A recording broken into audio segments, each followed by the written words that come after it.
Holy crap. Guys, this novel, Dawn of Fire Book 7, is solid.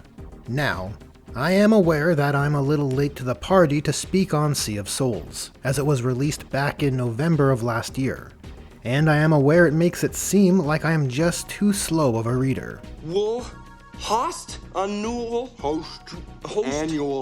Annual.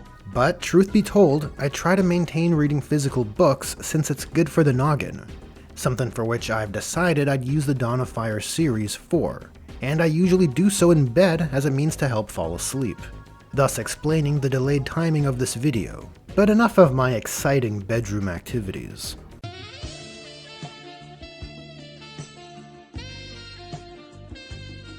With Warhammer Community releasing their Black Library Book of the Year, yet another Product of the Year article determined by popular vote, I figured I would share with you, the 21.6 thousand Grimdark subscribers of my channel, and the 68% who have yet to subscribe, my thoughts on what has become my Black Library Book of 2023, Sea of Souls.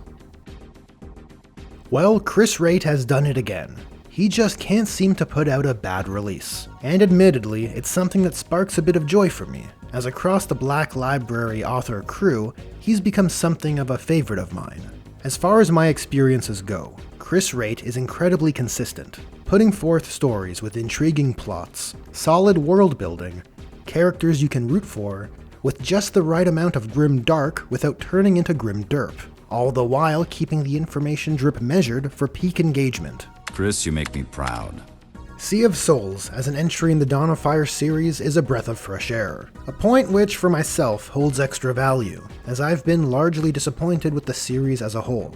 And before the Dawn of Fire fans get pissed off, Cool it. I don't mean to say they are all bad books. Overall, I've enjoyed most, and each of them have elements which have merit, and are at least enjoyable, though there is that one which shall not be named.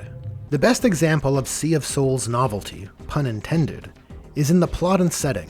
Where every other entry in the series features their point of view characters in different locations being of different factions, which follow plots that move those characters through differing locations, planets, and even systems.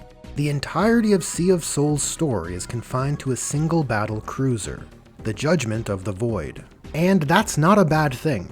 It allows us to get a far more intimate understanding of the star location and of our characters, their relationships, both personal and professional, and how those hierarchies and their attached egos interact. And speaking personally, I'm always impressed when a plot doesn't lean on location changes in order to maintain viewer or reader interest. Beyond the fixed setting, Sea of Souls adds novelty on an additional level, where every other entry in the series features a collection of Imperial elements interacting to determine the outcome of a particular confrontation. This is a story which focuses on the Imperial Navy, and while Sea of Souls cover does feature a Space Marine and Sister of Battle, which is a cover art composition in line with previous entries in the series, in this book, the characters seen here are not emblematic of entire battle groups of their respective factions. In the case of Sister Hospitaller, Miriam Isabel, it's just her, and for Sergeant Tuo Mizad of the Iron Shades chapter, we're limited to just a squad.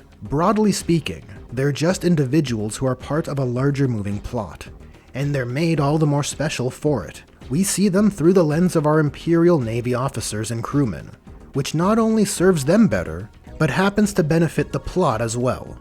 Speaking of which, like with Chris Wright's other works, the story here is a gripping ride, with a solid foundation, a setup where we get to know our point of view characters, made up of various key crew members, such as the Captain Kiastros, his lieutenants, the Masters of Astrogation, Signals, Gunnery, and Engines, a few Psychers in the form of the Navigator and Senior Astropath, and the Captain of the Naval Armsmen.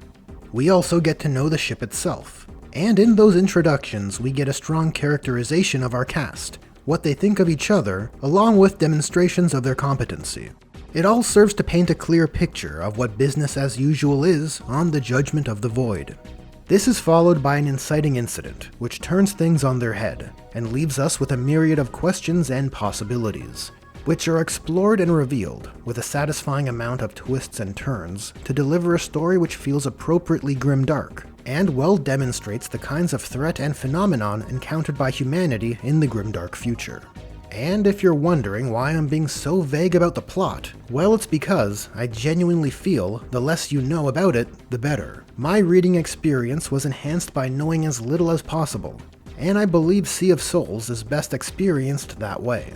And so, no plot spoilers from me. The only point of criticism I would levy against Sea of Souls is its role in Dawn of Fire, as it doesn't connect well with the series overall. Though that is a criticism I have with nearly every entry beyond the first, which is a topic that could be a video on its own. But in the case of Sea of Souls, that weakness turns into something of a strength. As it turns out, it gives the story its freedom to present what Chris Wright put to paper. And it also means you don't need to read the prior 6 books in order to enjoy what it has to offer. The last point I'll mention is regarding the novel's length.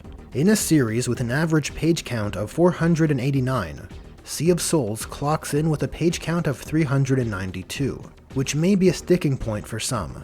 Though, here's the but. I'd much rather have a shorter, engaging, and satisfying story than one which is bloated and induces many eye rolls over its 524 page count. I'm looking at you, the Wolf Time. Sea of Souls is a tight, thrilling exploration of the era Indomitus. It presents what I find to be the most intimate story in the Dawn of Fire series so far, and I think the fact that the entirety of its dramatis personae can fit on a single page when other entries usually have a cast list going on for 3 pages speaks for itself. Sea of Souls gets a strong recommendation from me. Well, that's a wrap on this one. If you enjoyed this video, there are buttons for liking, sharing, and subscribing. Thanks for watching, and a special thanks to Julius Maximus, as well as my other generous patrons and channel members. These were my thoughts on Book 7 of the Dawn of Fire series, Sea of Souls. Feel free to share yours in the comments. Anyways, thanks again for watching, and I'll catch you in the next one.